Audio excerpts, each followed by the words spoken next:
Hi all welcome to Blasters Arena. Kerala ബ്ലാസ്റ്റേഴ്സിൻ്റെ chief executive ഓഫീസറായ അഭിക് ചാറ്റർജി ഈയിടെ ഒരുപാട് കാര്യങ്ങളെക്കുറിച്ച് സംസാരിച്ചിരുന്നു. അതിൽ കേരള ബ്ലാസ്റ്റേഴ്സിൻ്റെ മറ്റു ഡിപ്പാർട്ട്മെൻറ്റുകളെക്കുറിച്ചും സ്റ്റാഫുകളെക്കുറിച്ചും അദ്ദേഹം സംസാരിച്ചിരുന്നു. അതായത് ലഭ്യമായ ഏറ്റവും മികച്ച സ്റ്റാഫുകളെ ഇപ്പോൾ കേരള ബ്ലാസ്റ്റേഴ്സിനകത്തേക്ക് കൊണ്ടുവന്നിട്ടുണ്ട് എന്ന കാര്യം അഭിക് പറഞ്ഞിരുന്നു. മാത്രമല്ല എല്ലാ ഡിപ്പാർട്ട്മെൻറ്റുകളോടും അവരുടെ ഏറ്റവും മികച്ച പെർഫോമൻസ് പുറത്തെടുക്കാൻ ആവശ്യപ്പെട്ടു എന്നുള്ള കാര്യവും ഇപ്പോൾ അദ്ദേഹം പറഞ്ഞിട്ടുണ്ട്. ഏറ്റവും ബെസ്റ്റ് ആയിട്ടുള്ള വെർഷൻ പുറത്തെടുക്കാനാണ് ആവശ്യപ്പെട്ടിട്ടുള്ളത്. അങ്ങനെ എല്ലാ നിലയിലും കേരള ബ്ലാസ്റ്റേഴ്സ് പുരോഗതി കൈവരിച്ചു കൊണ്ടിരിക്കുകയാണ്, ഏറ്റവും നല്ല രൂപത്തിൽ തയ്യാറെടുത്തു കൊണ്ടിരിക്കുകയാണ് എന്നായിരുന്നു അഭിക് പറഞ്ഞിരുന്നത്.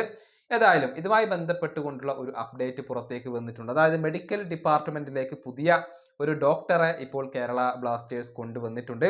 ഡോക്ടർ വിഷ്ണു വിജയനാണ് കേരള ബ്ലാസ്റ്റേഴ്സിന്റെ മെഡിക്കൽ ടീമിലേക്ക് പുതിയതായി കൊണ്ട് ജോയിൻ ചെയ്തിട്ടുള്ളത്. നേരത്തെ ഒഡീഷയ്ക്കൊപ്പം പ്രവർത്തിച്ചിട്ടുള്ള ഒരു വ്യക്തിയാണ് വിഷ്ണു വിജയൻ. അദ്ദേഹത്തെയാണ് കേരള ബ്ലാസ്റ്റേഴ്സ് കൊണ്ടുവന്നിട്ടുള്ളത്. നമുക്കറിയാം അഭിക് ഒഡീഷയിൽ നിന്നായിരുന്നു വന്നിരുന്നത്. അതിന് പിന്നാലെ ഒഡീഷയിൽ പ്രവർത്തിച്ചിരുന്ന പല സ്റ്റാഫുകളെയും കേരള ബ്ലാസ്റ്റേഴ്സ് സ്വന്തമാക്കിയിരുന്നു. അതിൻ്റെ തുടർച്ച എന്നോണമാണ് ഡോക്ടർ വിഷ്ണു വിജയൻ ഇപ്പോൾ കേരള ബ്ലാസ്റ്റേഴ്സിലേക്ക് വരുന്നത്. ഏതായാലും ഇദ്ദേഹം മെഡിക്കൽ ടീമിനെ നല്ല രൂപത്തിൽ കൊണ്ടുപോകും എന്നാണ് പ്രതീക്ഷിക്കപ്പെടുന്നത്. കഴിഞ്ഞ സീസണിൽ മെഡിക്കൽ ടീമിന് വലിയ വിമർശനങ്ങൾ ഏൽക്കേണ്ടി വന്നിരുന്നു. കാരണം പല താരങ്ങളും പരിക്കിൻ്റെ പിടിയിലായിരുന്നു. ട്രെയിനിങ്ങിൽ പോലും പരിക്കേൽക്കുന്ന ഒരു അവസ്ഥയുണ്ടായിരുന്നു. അതുകൊണ്ട് തന്നെ മെഡിക്കൽ ഡിപ്പാർട്ട്മെന്റിൽ കാര്യമായ അഴിച്ചുപണി വേണമെന്ന് മഞ്ഞപ്പട ഉൾപ്പെടെയുള്ള കേരള ബ്ലാസ്റ്റേഴ്സിന്റെ ആരാധകർ ആവശ്യപ്പെട്ടിരുന്നു.